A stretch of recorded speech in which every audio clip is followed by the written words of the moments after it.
tous, une nouvelle édition sur Monaco Info et bien sûr un nouveau sommaire.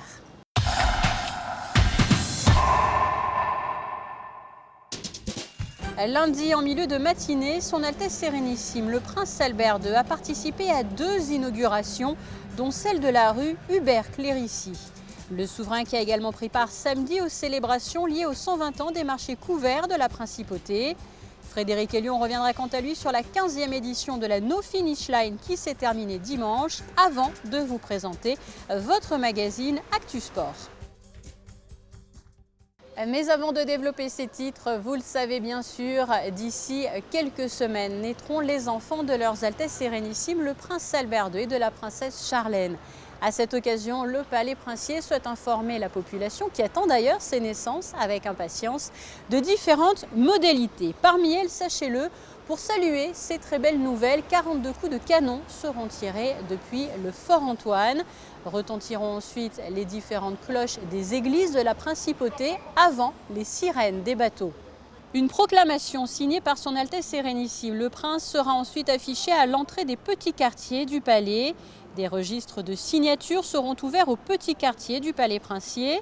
La population de Monaco est d'ailleurs invitée à pavoiser selon le même dispositif que lors de la fête nationale du jour des naissances, jusqu'à celui de la présentation par le couple princier de ses enfants sur la place du Palais. Les Monégasques, les résidents et les salariés de la Principauté, ainsi que toutes les personnes le souhaitant, pourront assister à la présentation par le couple de ses enfants afin de leur rendre hommage à une date et dans les conditions qui seront précisées ultérieurement. Un jour férié sera donné à l'ensemble des personnes travaillant à Monaco pour célébrer ce moment de grande joie. Par ailleurs, leurs Altesses Sérénissimes, le Prince et la Princesse de Monaco, souhaitent privilégier les dons aux cadeaux. Les sommes ainsi recueillies seront redistribuées aux associations de leur choix. Des informations complètes sur les modalités de versement des dons seront communiquées ultérieurement. Le Prince Albert II, qui a d'ailleurs pris part lundi en milieu de matinée à 2 inaugurations. En effet, une plaque a été dévoilée au nom d'Hubert-Clérici. La rue des Agaves porte désormais le nom du peintre monégasque. Son Altesse Sérénissime, le Prince Albert II, a ensuite participé à une autre inauguration. Christine Datomel vous livre tous les détails de cette matinée dans ce reportage. Né en 1923 à Monaco, Hubert-Clérici est un artiste peintre notoire en Principauté, mais aussi de par le monde. D'ores et déjà, Hubert-Clérici est chez les Monégasques. Il est dans une institution, il est au gouvernement, il est au Conseil national, il est à la mairie. Moi-même, au niveau du premier étage, au niveau mon bureau, j'ai 2 œuvres qui ont été offertes par Hubert-Clérici. Donc les gens, c'est un artiste extrêmement visible. Il a fait beaucoup d'expositions de groupes et puis particulières, mais c'était quelqu'un qui voyageait beaucoup sur tous les continents. Il était aux États-Unis, il était en Europe, il était même au Japon, en Afrique du Nord. Donc c'était quelqu'un d'extrêmement connu avec une notoriété énorme.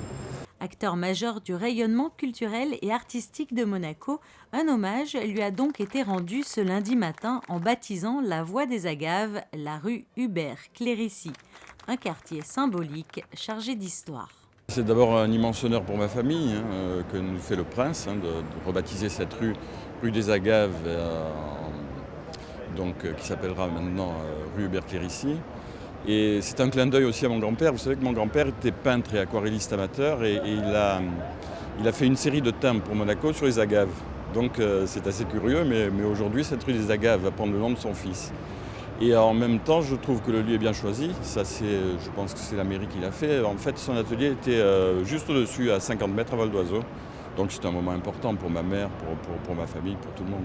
Lieu de vie, de convivialité et d'échange, son atelier était toujours ouvert au public. Reconnu et aimé en Principauté, Hubert-Clérici est décédé en l'an 2000, laissant derrière lui de nombreux souvenirs. Moi j'étais petit quand l'essentiel de ce qui se passait à l'atelier, c'était des fêtes perpétuelles évidemment. Vous savez, c'est la vie d'artiste, c'est aussi la vie de bohème. Donc il y avait toujours des gens chez moi. Ma mère faisait la cuisine et puis mon père, c'est ce que je vais dire un peu tout à l'heure, avait un bar absolument énorme, un ancien libreton qu'il avait réaménagé en bar. Et donc, le soir, les amis, les copains se retrouvaient là plusieurs fois par semaine. Ces œuvres reflètent le Monte-Carlo des années folles, le Monaco d'antan ou encore des souvenirs d'enfance. Les paysages, les rues, les bateaux, les trains, les voitures et les tramways étaient aussi de nombreuses sources d'inspiration pour Hubert Clérici. Hubert Clérici avait fait la marine, donc il peignait beaucoup, en dehors des natures mortes, il peignait beaucoup les moyens de transport. Donc il a pas la gare, les tramways, et donc c'était quelque chose de très typique. Et Marcel Pagnol avait dit un jour de cet artiste, si on devait faire un gouvernement d'artistes peintres, Hubert Clérici serait sans aucun doute le ministre des Transports. Monégasque de sang et de cœur, Hubert Clérici continuera ainsi d'exister dans les mémoires. Parallèlement à cet hommage, à quelques pas de là, la Maison des associations a également été inaugurée par le souverain. En fin de journée, lundi, toutes les associations de la principauté ont d'ailleurs été conviées pour célébrer l'ouverture de ce nouveau lieu qui est le leur. Il y avait foule samedi à quelques mètres d'ici, au marché de la Place d'Armes, situé en plein cœur du quartier de la Condamine, du monde autour de son Altesse Sérénissime, le Prince Albert II, et de son Altesse Royale, la Princesse Caroline de Hanovre. Et pour cause, la mairie avait organisé une très belle fête à l'occasion des 120 ans des marchés couverts de Monaco. Le récit est signé Patricia Navarro. Quelques jours seulement après la fête nationale, le prince Albert II a pu mesurer une nouvelle fois l'attachement que lui portent les Monégasques. Le souverain, accompagné de sa sœur, la princesse Caroline, s'est offert un impressionnant bain de foule. Des centaines de personnes avaient répondu à l'invitation de la mairie pour célébrer l'anniversaire des marchés couverts de la ville. Débuté dans la matinée au marché Saint-Charles, c'est à la Condamine que se sont poursuivies les célébrations à la mi-journée, un lieu entièrement rénové récemment et qui ne fait pas ses 120 ans. Les marchés couverts sont depuis 120 ans, ce sont des lieux d'échange, des espaces de rencontre privilégiés que tous les Monégasques et les résidents adorent et qui aiment se rencontrer. On ne fait pas ces courses en 1894 comme aujourd'hui, donc il y a eu deux grandes évolutions en 1994 avec la première restructuration, mais le marché perdait un petit peu de son dynamisme, beaucoup moins d'attractivité. Donc on a décidé avec deux idées, c'est-à-dire le commerce de détail, c'est la vocation la plus importante du marché, et la consommation sur le pouce. Donc on a décidé de faire un nouveau concept pour dynamiser le marché et qui a dynamisé le quartier de la Condamine et bien de là sur l'attractivité de Monaco. Une exposition de documents et photographies souvenirs est proposée aux visiteurs sous les arcades qui longent les entrées du marché couvert de la Condamine. Vous pourrez la découvrir jusqu'au 7 décembre, de quoi remonter le fil du temps jusqu'à ce jour de novembre, lorsqu'avait été prise la décision de transférer le marché à ciel ouvert de la Place d'Armes dans un lieu couvert. C'était en 1894, il y a tout juste 120 ans. Le week-end qui a également été marqué par un autre événement, les célébrations de la Sainte-Cécile, dimanche, patronne des musiciens. Plusieurs rendez-vous ont ponctué ainsi la journée du 23 novembre, une messe au cœur de la cathédrale de Monaco et un déjeuner à la résidence du ministre d'État.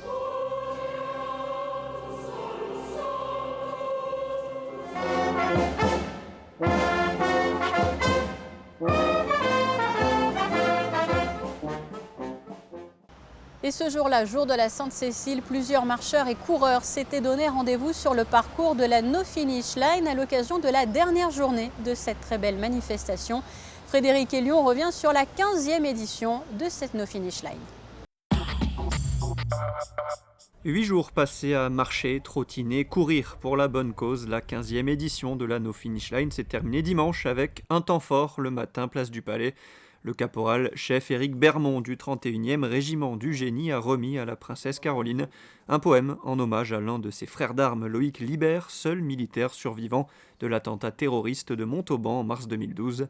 Éric Bermond a également avalé les kilomètres, 16 à 20 heures d'efforts quotidiens pour 80 km en moyenne chaque jour en hommage à son ami. Je suis venu courir pour mon ami Loïc Libert, le dernier survivant de la tuerie de Montauban, en me lançant le défi de courir 606 km, puisque 606 étant la distance séparant le lieu du drame à Montauban de l'hôpital à Paris où il est hospitalisé. Loïc est d'origine guadeloupéenne, je suis originaire de la Martinique.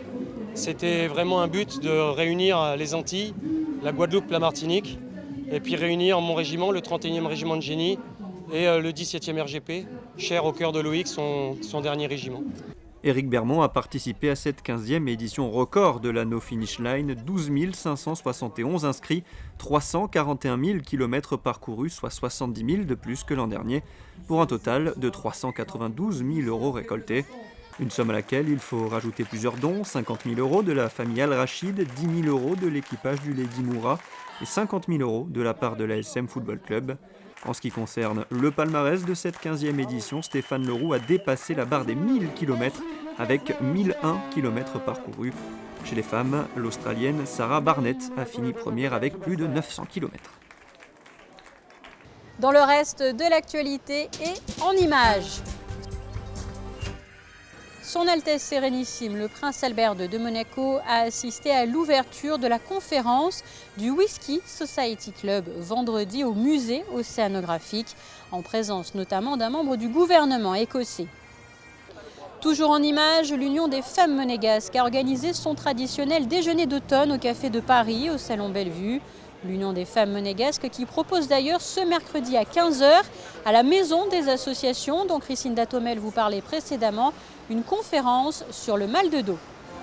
Du Café de Paris à l'espace Léo Ferré où s'est déroulée samedi la journée Country Line Dance organisée par le Mounégou Country Western Dance, de l'exercice et de la bonne humeur au programme. Autre événement destiné celui-ci aux plus petits, toujours dans le quartier de Fontvieille, mais sous le chapiteau Espace Fontvieille cette fois-ci, la Kids Night, dîner et spectacle organisé au profit de l'association Les Enfants de Francky. Vous le voyez, des enfants qui s'étaient transformés pour l'occasion en de véritables petits princes et petites princesses.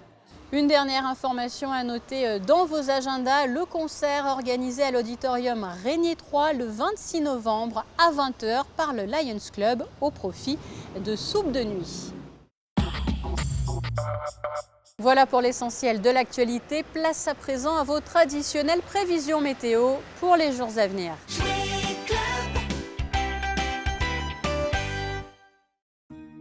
Mardi, les nuages devraient laisser un peu de place au soleil, légère menace de pluie en fin de journée, température comprise entre 16 et 18 degrés. Mercredi, nette dégradation du temps. En début de semaine, le temps était déjà nuageux, mais il faudra s'attendre à de lourdes averses pendant la journée de mercredi. Jeudi 27, persistance du temps médiocre avec de la pluie, rares éclaircies dans l'après-midi, jusqu'à 15 degrés pour les maximales. Et puis vendredi, un ciel menaçant dans la matinée et quelques rayons de soleil dans l'après-midi.